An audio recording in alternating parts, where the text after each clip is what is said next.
definitely. It takes a while, it's not easy, but I've seen antibodies that were thousands, and I've gotten down to 0. So it takes 6 months to a year for some people. If it is a big bolus of chemicals that's affecting them every day in their house, okay, it could be heavy metals too. A lot of times, so if I think it's heavy metals, or ask them if their hands are numb and tingling and their arms are falling asleep all the time, their brain fog, or they have mercury in their mouth, I'm going to tell them, get the mercury out right away. Get regular fillings, then we'll start to work. Then we do the heavy metal test. If they're off the charts, we start chelating them. A lot of times the Hashimoto's will go away. But it's also, so heavy metals, toxins, could be virus. It could be some kind of virus that's attacking the thyroid. So we got to elucidate that. We got to find that on another lab. It's just not simple. A lot of stuff. Allergies, dysfunctional gut flora, toxins, chemicals, stress, like severe anger, like rage, can interfere with your thyroid. Thyroid in general is triggered a lot of times by the brassica family, the broccoli, cauliflower. There's a whole family, the sulfur, and those are really great. You want to eat those and cooked. If you eat them raw, though, a lot of raw foods, certain raw foods can trigger the thyroid to have problems or exacerbate the already. I don't know if the foods are so important. I think if you don't have a thyroid issue and we fix the thyroid, then you could probably eat those foods, but I wouldn't tell you to eat them raw, though. You're supposed to eat them cooked only. I think most of my patients don't complain about having any pain. They say they feel swelling sometimes, and they feel like maybe it's pressing on their voice box a little bit or on their larynx, but not a lot, not here. It's just a systemic illness because it's the whole thyroid's slowing down. But also, I neglected to say before, some patients have Hashimoto's where it ramps up and their heart's pounding, like they have hyperthyroidism, and the next day they're down and they're up and they're down. So it's almost like the autoimmunity.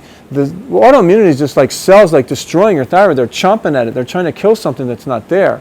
And what happens is then it can dump a whole bunch of hormone out in the body, or it could suppress the hormone from being made. It could be bad. I mean, people can feel horrible, and if it gets too far gone and your thyroid isn't working very well, your heart will fill up with plaque, fill up with a lot of your cholesterol go up. I can't say that it causes diabetes, but a lot of patients, when they start having all those problems, they have insulin resistance too. But a lot of them it's hard to tell because you could be eating a lot of sugar, carbs, which drives up the insulin. But for sure, their lipids page, their fats are all off, always. And their inflammatory markers are through the roof. Hair falls out, skin gets rough, skin gets, well, not just skin, but under the skin, a lot of edema, water weight, you'll get fat. You'll be exhausted, your brain fog. Okay, so another thing is if they have there's real pure-blown Hashimoto's, which we can tell. We measure 2 antibodies. We measure TG antibody and TPO antibody on every lab. That's part of the 7 thyroid hormones I measure, and those are high. You have Hashimoto's, so it's easy to see. But they will also not remember anything because those patients who are really bad with Hashimoto's, and they get healed and they come back like maybe a month later. They tell me, Dr. Churchill, do you realize it? I didn't even remember anything you told me on the first visit. I couldn't even, and you'll be explaining stuff to them, and they'll be looking at you, and you'll kind of explain like they're not there. They're literally, when the thyroid goes so low, their brain has no power. They can't remember anything. They have such a hard time. They get so frustrated because they're trying to even just find their keys, open the car. It's a horrible state to be in because you don't look like anything really wrong with you, but you cannot function in the world.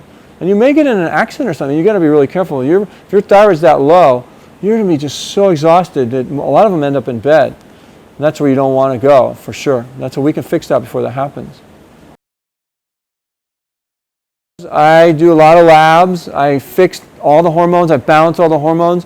I usually put them on a sustained-release T3, T4 combination. I get them off Synthroid. I fix their diets. I get rid of their stress as much as I can, their sugar, any alcohol, caffeine, kind of 1 cup of coffee a day, that's fine. But lifestyle changes usually will do it. The sustained-release T3, T4, it can be, some people will only take it for a few months. A lot of people just like it, they just stay on it. And we have to adjust the dose. As they get better, they'll get lower. And if they're not getting better, then we'll usually in the beginning start slow. We ramp up just till their temperatures go normal and they feel like they are healthy. Like they feel like they're not depressed anymore, they're not tired. You can tell easily. I mean, it's like they just snap like that. It's all finished. I mean, a patient the other day, we gave her iodoral, and that's what I was telling you, she just slept like a baby. And I could see she's not doing HCG anymore. She's not fat. She's not gaining all that weight.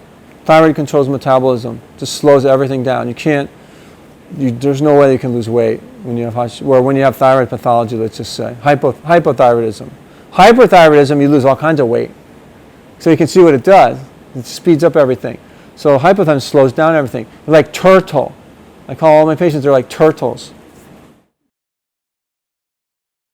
Because hyperthyroidism, you could die if you have it too long. I mean, it just wears your body down. Your heart will become, it'll become like congestive heart failure. It'll just beat so many times and it'll get distended. It won't be able to beat properly anymore.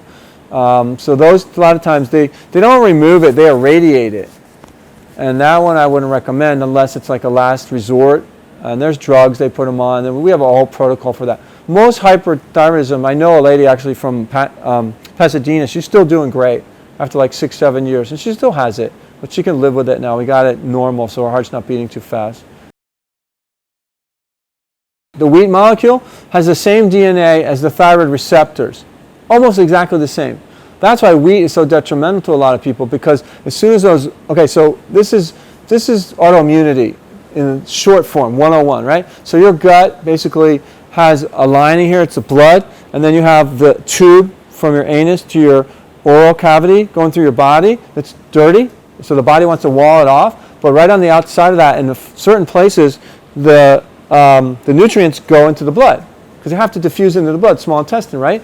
So if you have particles of food, so say you have a leaky gut, this is a leaky gut, this is the walls of the gut, it's supposed to be like that, but then you have a lot of bacteria, candida, fungal infections, chemicals all pushing the cells apart. So then you have a food that's not digested. That food goes into the blood. Oh my goodness, it's like Armageddon. The body will remember that forever and it will destroy it. Because it only knows the things that when you were young, when you're a baby, it finds out all the foods it's supposed to know. It knows what a protein is, it knows what one sugar is, it knows what one fatty acid is. But if those things are connected, it didn't learn that in utero. Friend or foe. This is what happens when you're a kid, or else you couldn't live. Everything you ate would get attacked. Your immune system is really incredibly powerful.